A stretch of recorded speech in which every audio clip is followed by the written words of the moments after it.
Hello everyone, I'm James the Tie Guy, and today we're going to be taking a look at the $29.99 MSRP Millennium Falcon. This is the smaller brother to the Kessel Run Millennium Falcon. It doesn't have this lights or sounds or electronics, but it is Force Link 2.0 enabled, so if you have that gauntlet, it's going to give you some of the sounds from the movie. And it has a contact point on the bottom for that I'll show you. I was actually really impressed by this when I got it. I wasn't expecting it to have the detail that it does. I was thinking it would be more along the lines of a stripped down version of the bigger one, but it actually is its own little thing, and it's more, to me, a Revel snap tight pre-assembled model than it is just a toy. I think it has a lot of potential as a toy, but also for someone that does their own custom painting and weathering, I can see some really good results coming from that as well. I'm gonna go ahead and show you the sides of it. We'll do a circle of it here. You can see sculpt here on the sides, various parts of it. The engine in the back. It's blue, some blue plastic there. You've got the vents here, some really good detail on them. The paintwork here for the exhaust.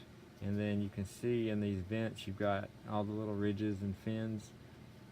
Really fine detail there, not what I was expecting.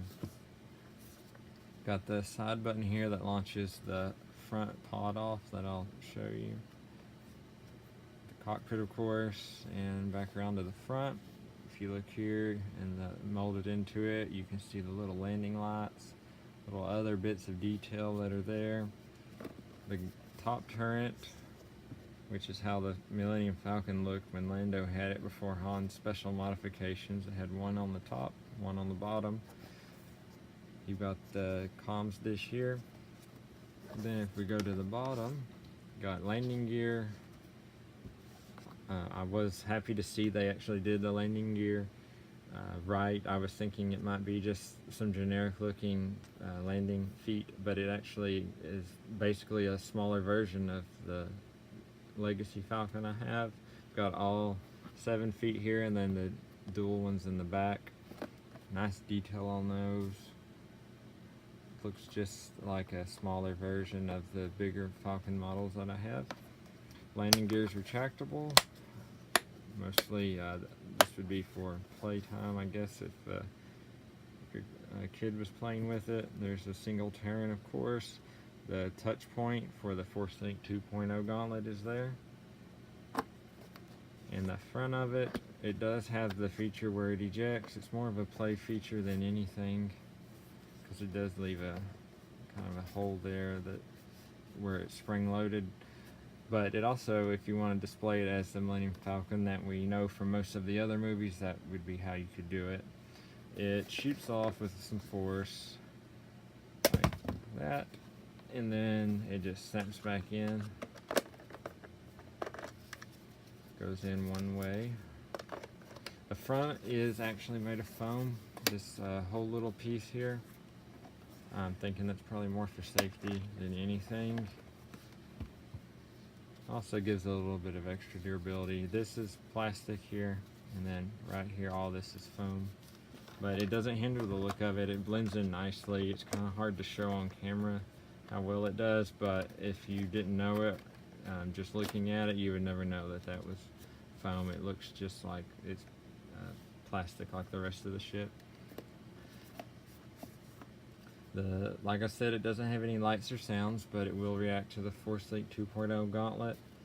I think this has a lot of potential just as a fun little toy for a parent that doesn't maybe want to spend or have the money to spend the $99.99 on the big one, or if they have smaller children that the other one is just too much for them to handle, or they're worried about them breaking it. This ship is really durable. Doesn't have any electronics, so you don't have to worry if it got dropped in the bathtub or accidentally got wet. And I'm going to, for size comparison here, bring in a Hot Wheels Starship version of the Force Awakens Millennium Falcon, just so you can kind of get an idea of size. I don't have the exact measurements, but I'm going to say it's about 1 foot in length maybe an inch over that, give or take, and then probably 7 inches wide. I think this is great if you want to have a model of the Falcon from the new Solo movie, but you don't have a lot of room like me. This is a great little way to display it without having to take up a whole shelf worth of space. And it's got all these little details on it. I'm going to try and show here.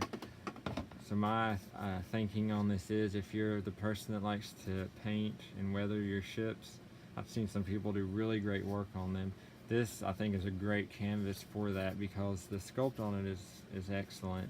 It's got all these little details here that I just wasn't expecting on it. I thought this ship was going to be more of a gimmick than anything, and I think that's some of the consensus that I've been seeing in different Facebook groups, just judging by the outside, the box on it. But I think people are going to be pleasantly surprised by what a good job Hasbro did on the realism. Of course, you've got some screw holes all around it. That's to be expected, but you need to, just take a look here at all these little details, even up in the landing gear where the feet would go. You've got detail there that it doesn't have to be there. It doesn't really add anything to its value as a toy, but it is there, so that's why I'm considering this more of just it's more like a model than it is purely as a toy. So this will be retailing for an MSRP of $29.99. It is already available for pre-order on Amazon, and by the time this video goes live, it might actually be available for purchase by then. I know some people have been seeing it show up in Walmart and Target.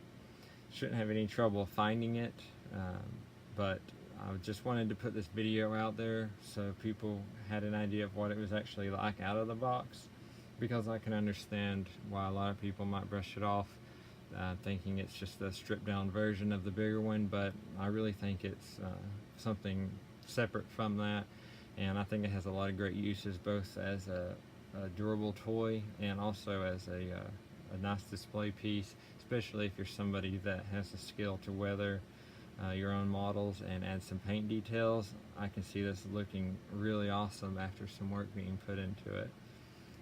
So if you have any questions, feel free to let me know. I'll answer those in the comments if you want to put them there, and you can also go to my channel's Facebook page where I have a full gallery of almost 30 high detail pictures of this that I put on there.